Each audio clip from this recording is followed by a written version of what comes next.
আমাদেরকে অনেক ঘুরতে হবে।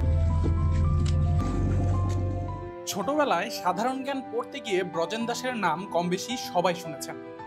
প্রথম বাঙালি ও এশীয় হিসেবে দুর্গম ইংলিশ চ্যানেল পাড়ি দিয়ে ইতিহাসে নিজের নাম লিখিয়েছিলেন ব্রজেন।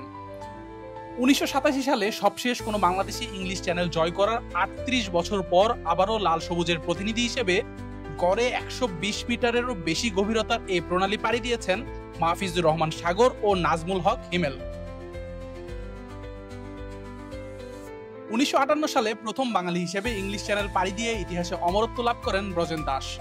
এরপর 3 বছরের মধ্যে আরও 6 বার এই আপাত অসম্ভবকে সম্ভব করেন তিনি। এরপর 1965 সালে আব্দুল মালেক ও 1987 সালে সবশেষ এই প্রণালী পাড়ি দিয়েছিলেন মোশাররফ হোসেন। 38 বছর পর এই চ্যানেল পাড়ি দেবার অভিযানে নামেন 2 বার অলিম্পিকে অংশগ্রহণ করা সাঁতারু মাহফিজুর রহমান সাগর। নিজের প্রস্তুতির সময়টায় সঙ্গী হিসেবে পেয়ে যান চীন প্রবাসী হিমেলকে। এরপরই দুজনে মিলে সাঁতারুদের জন্য বিশ্বের অন্যতম কঠিনতম চ্যালেঞ্জে বিজয়ী হয়ে লাল সবুজের নাম আরও একবার তুললেন ইংলিশ চ্যানেল পাড়ি দেয়া সাঁতারুদের তালিকায়। ইংলিশ চ্যানেল প্রায় 21 মাইল বা 34 কিলোমিটার চওড়া।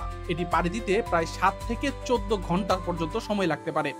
এই দীর্ঘপথ সাঁতার কাটার জন্য শারীরিক ও মানসিক উভয় দিক থেকেই অনেক বেশি প্রস্তুতি ও ধৈর্যের প্রয়োজন হয়। সাথে আছে প্রতিকূল আবহাওয়া, দীর্ঘ পথ এবং অতি শক্তিশালী স্রোত। এছাড়াও এখানে রয়েছে জেলিফিশের উপদ্রব এবং ঠান্ডা পানির ভয়ানক সমস্যা। বিরূপ আবহাওয়ার কারণে সাগর আর হিমেলকেও বারবার স্লট পরিবর্তন করতে হয়েছে। তবে শেষমেশ অভিযান শুরু করার মতো ন্যূনতম উপযোগী আবহাওয়া পেয়েই চ্যালেঞ্জকে জয় করেছেন এই দুই সাঁতারু, ভাঙেন 38 বছরের দীর্ঘ সময়ের খরা। আশিকুর রহমান শান্ত, ডি স্পোর্টস।